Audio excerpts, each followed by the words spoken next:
Oke, kita ketemu lagi untuk membahas soal structure and written expression. Soal SWE itu ada 40 soal ya, tetapi kali ini saya akan membahasnya jadi beberapa part. Mungkin setiap video itu kita akan membahas 5 soal saja agar tidak terasa membosankan. Itu ya. Oke, langsung saja kita mulai untuk soal structure-nya nomor 1 sampai 5. Di sini sudah ada soal. Seperti biasa kita harus menganalisis dulu, kita harus mencari dulu apakah di dalam satu kalimat itu sudah lengkap subjek verb-nya, apakah juga ada conjunction-nya. Jadi setiap soal itu kita harus memastikan terdapat subjek dan verb-nya. Kemudian kalau misalkan ketemu conjunction berarti ada 2 verb dan 2 subjek. Oke, langsung saja kita analisis soal nomor 1 ini.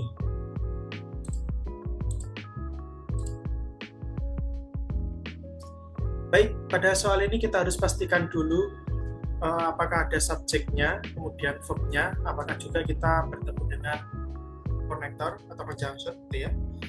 Oke,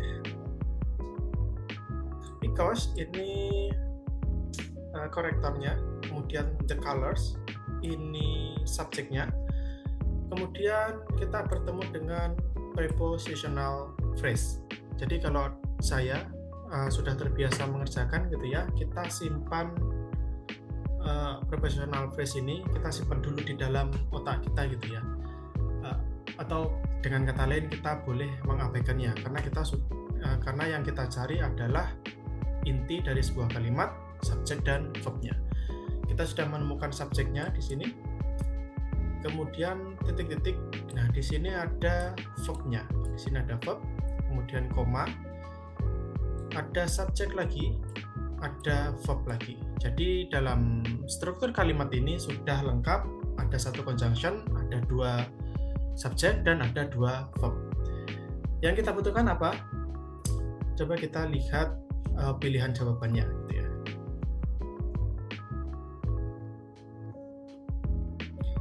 Jawaban A,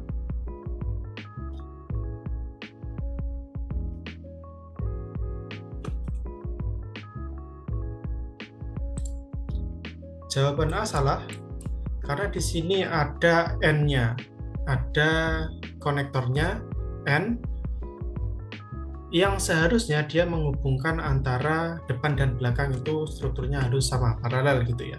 Kemudian di pilihan B ya, yang kedua ini do they not, itu salah juga karena di sini ada subjeknya. Kemudian pilihan yang ketiga itu juga ada they-nya yang salah.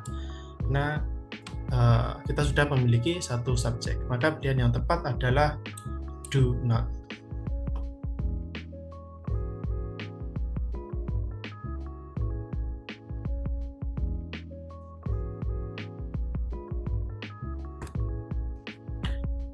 Oke, selanjutnya nomor 2. Kita analisis dulu seperti biasa.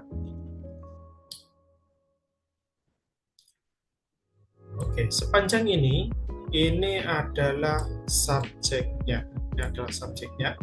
Nah, ini ya, kalau ada N, itu pasti strukturnya sama. Yang sama yang mana? Coba, ini science, ini noun, ini juga noun, kemudian ini juga noun. Jadi antara depan dan belakang N itu pasti sama, noun dengan noun, adjektif dengan adjektif gitu ya, dan sebagainya, atau frase dengan frase.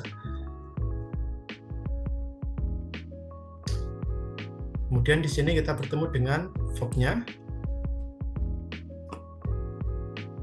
Di sini kita bertemu koma dan di sini adalah objeknya. Ini ya, ini verb, ini kemudian objek.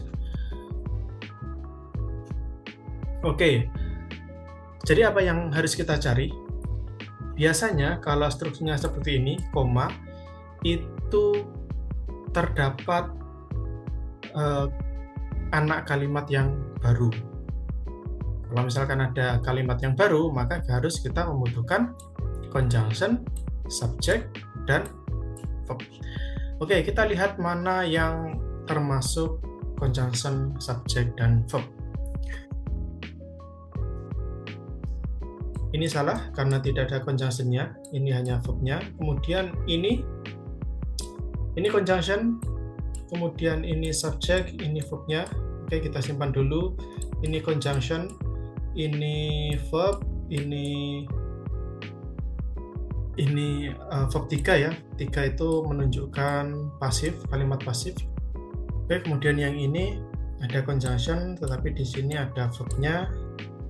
Kalau bentuknya seperti ini, dipastikan ini adalah verb 2. Kalau ini verb 2 menjadi salah karena tidak ada yang menunjukkan waktunya ya, waktu masa lampaunya. Oke, sekarang pilihannya antara ini atau yang ini. Jawabannya adalah yang C atau yang ini. Ya. Kenapa strukturnya menjadi conjunction langsung bertemu dengan verb? Jadi connector which, kemudian ada that dan what, itu bisa merangkap sebagai subjek. Ya, jadi strukturnya menjadi conjunction, menangkap jadi subjek, kemudian langsung bertemu dengan verb. Oke, kenapa tidak pilihan yang B atau yang kedua gitu ya? Kalau mau strukturnya benar, conjunction bertemu dengan subjek, itu biasanya sebelum conjunction itu terdapat preposisinya, gitu ya. Ada bisa in atau sebagainya, gitu ya. In which it is called, gitu ya. Nah, ada alasan lain sebetulnya. Kalau misalkan kalian mengartikannya, nah, sebetulnya kalau struktur itu tidak perlu diartikan ya, kita hanya melihat, menganalisis melalui strukturnya. Tetapi kalau terpaksa gitu ya, terpaksa memilih jawaban mana yang benar gitu ya, kalian bisa mentranslatekannya gitu ya. Di sini, kenapa which ini bisa sebagai subjek? Karena di sini verb-nya itu menerangkan specialized vocabulary, sehingga konektor di sini bisa langsung sebagai subjek. Itu ya. Oke, selanjutnya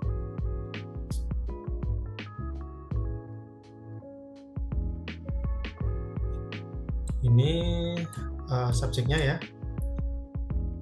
Kemudian, nah ini kalau bertemu koma, ini disebut apositif ya. Kemudian di sini ada verb-nya. Ini ada verb-nya ya. Ingat-ingat kalau ada nama orang di depan itu dipastikan terjadi masa lalu, sehingga di sini kita pastikan adalah verb-nya menggunakan verb 2. Kemudian di sini ada prepositional phrase, jadi boleh kita pegang. Gitu ya. Oke, jadi di sini sudah ada subjek, kemudian ada verb, maka yang kurang adalah objeknya. Mana objeknya betul? Ini salah karena ada verb-nya. Kemudian ini juga salah karena N ini menerangkan yang mana gitu ya, karena harus paralel gitu ya. Kemudian yang ini salah karena di sini classical nation itu noun, kemudian bertemu dengan the tragedy noun. Jadi ini salah juga. Maka jawaban yang benar adalah yang ini, classical nation of tragedy. Ini termasuk objek untuk mengisi kekosongan di kalimat ini. Oke ya. Nomor 4,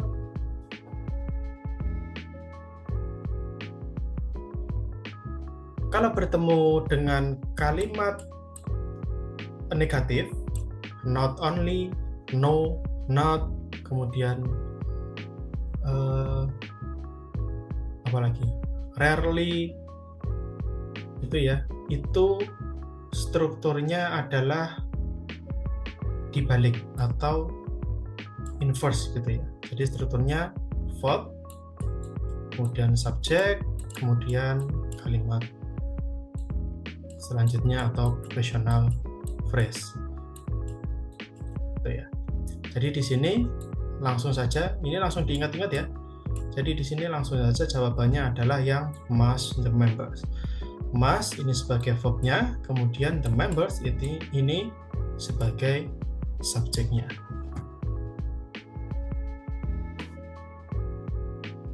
Karena yang lain tidak ada yang menunjukkan struktur verb subjek.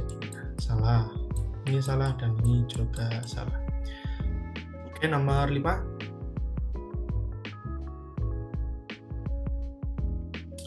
Kita bertemu dengan konektor di sini, kemudian ada subjek, kemudian verb, kemudian di sini ada konektor lagi, kemudian di sini ada subjeknya.